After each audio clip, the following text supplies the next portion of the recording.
महागठबंधन की सरकार बना ली है, उस समय के बाद से ही स्थिति बिहार की बिल्कुल आप देख रहे होंगे।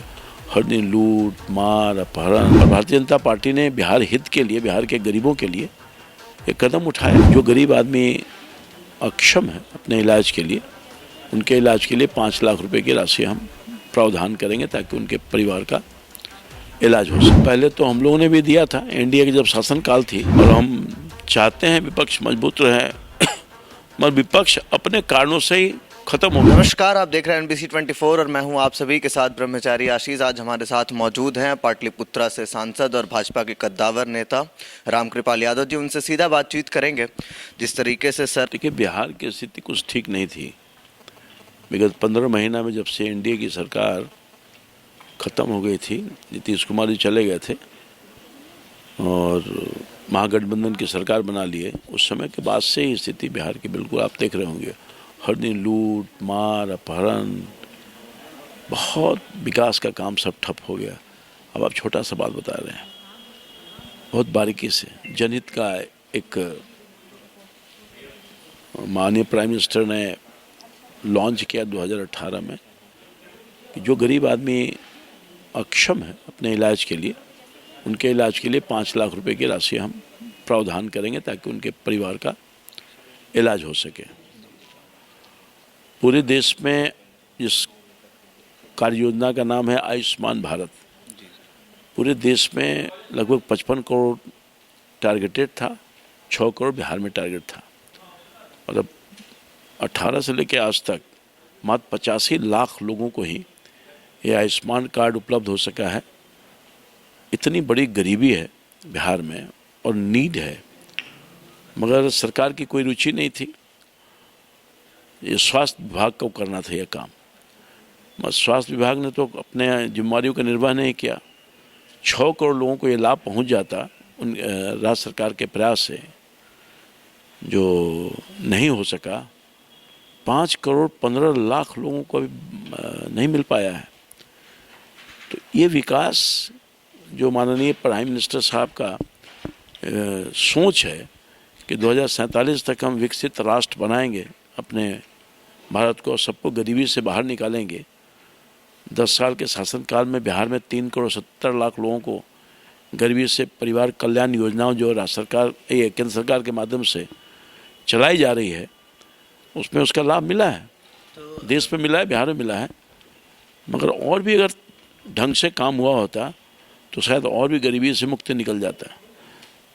तो मैं समझता हूँ कि सरकार हर मोर्चे पर विफल थी और केवल लूट मार ही चल रहा था।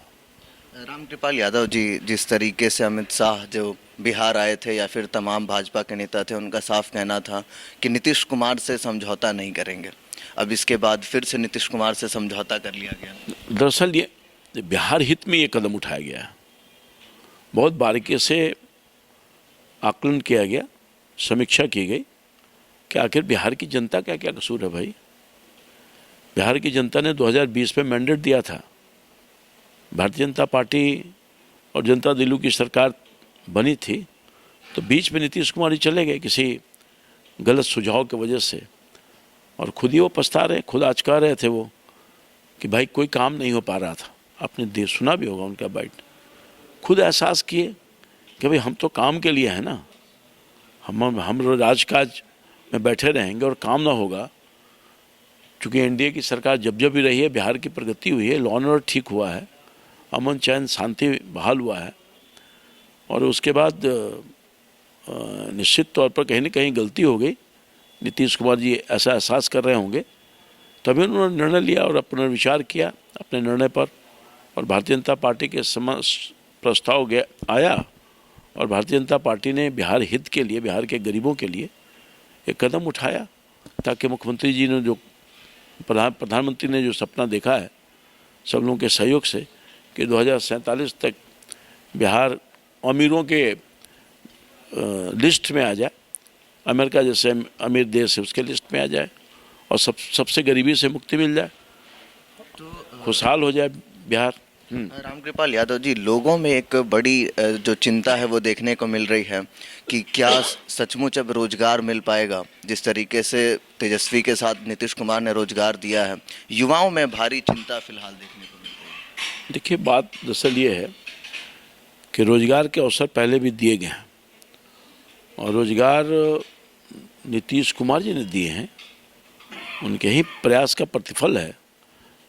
बहुत पहले तो हम लोगों ने भी दिया था, एनडीए की जब शासनकाल थी उस काम को भी इन लोगों ने गिनवाया अपने कार्यकाल में। मगर नीतीश कुमार जी पॉलिसी तो मुख्यमंत्री बनाते हैं ना, कमिटमेंट और डेडिकेशन तो मुख्यमंत्री का जिम्मेवारी है ना। तो मैं समझता हूँ कि निश्चित तौर पर जो वादा किया गया है 10 लाख नौकरी देने का, और उसके बढ़ चढ़ करके मुख्यमंत्री जी ने कहा है, तो उनकी विजन, उनकी सोच और वर्तमान सरकार मिल करके उनके सोच के अनुरूप जो वादा किया, चूँकि नीतीश कुमार जी ने कहा अभी हाल के दिनों में कि हम 10 लाख से ज़्यादा भी नौकरी देंगे, तो देने का काम करेंगे। चिंता करने की ज़रूरत नहीं है, कहीं उससे ज़्यादा सक्षमता के साथ नौकरी मिलेगी और तुरंत गति से कार्रवाई होगी।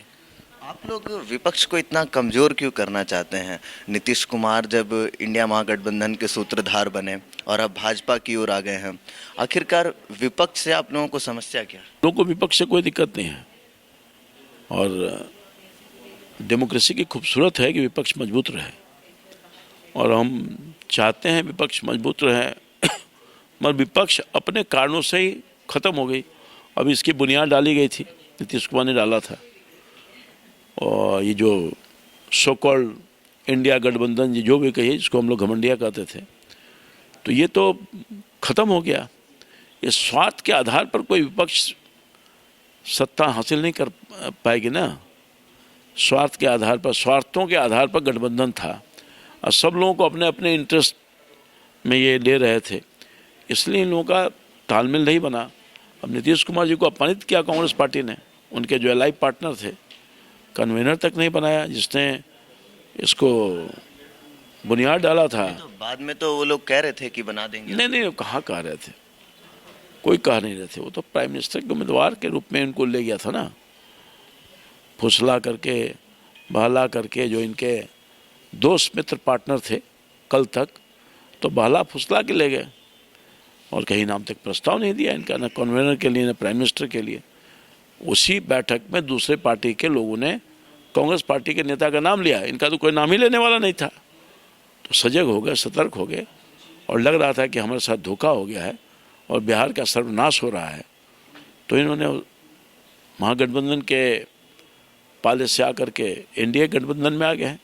अब यहाँ सब कुछ ठीक ठाक चलने वाला है, चलेगा और बिहार को गति मिलेगा, विकास में अमन शांति बहाल होगा। आखिरी सवाल होगा रामकृपाल जी, 2025 के विधानसभा चुनाव में नीतीश जी के ही नेतृत्व में चुनाव लड़ी जाएगी? अभी देखिए, ये सब तो नेतृत्व तय करता है। अभी तो तत्काल 2024 का चुनाव है, तब ने 2025 है, अभी बहुत टाइम है। नीतीश कुमार फिर इधर उधर तो नहीं करेंगे ना? नहीं, ऐसा तो नहीं लगता है हमको।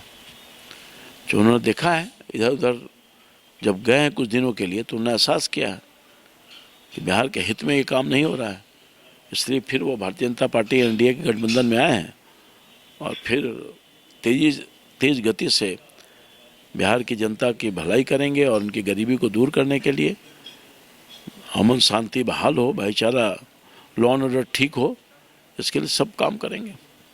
चलिए, तो हमारे साथ जुड़ रहे थे पाटलिपुत्रा से सांसद रामकृपाल यादव जी। उन्होंने साफ कहा कि 2025 के विधानसभा चुनाव में नेतृत्व तय करेगी क्या कुछ होना है, लेकिन फिलहाल लगातार जो है कहीं ना कहीं लूट, हत्या, अपराध बढ़ रही थी, इसको लेकर के, और नीतीश कुमार की जो अपमानजनक जो उनके साथ व्यवहार किया गया, उसको लेकर के नीतीश कुमार फिलहाल भाजपा के साथ आ चुके हैं। बाकी के अपडेट्स के लिए बने रहिए NBC 24 पर। कैमरा पर्सन अमित के साथ ब्रह्मचारी आशीष, NBC 24 पटना।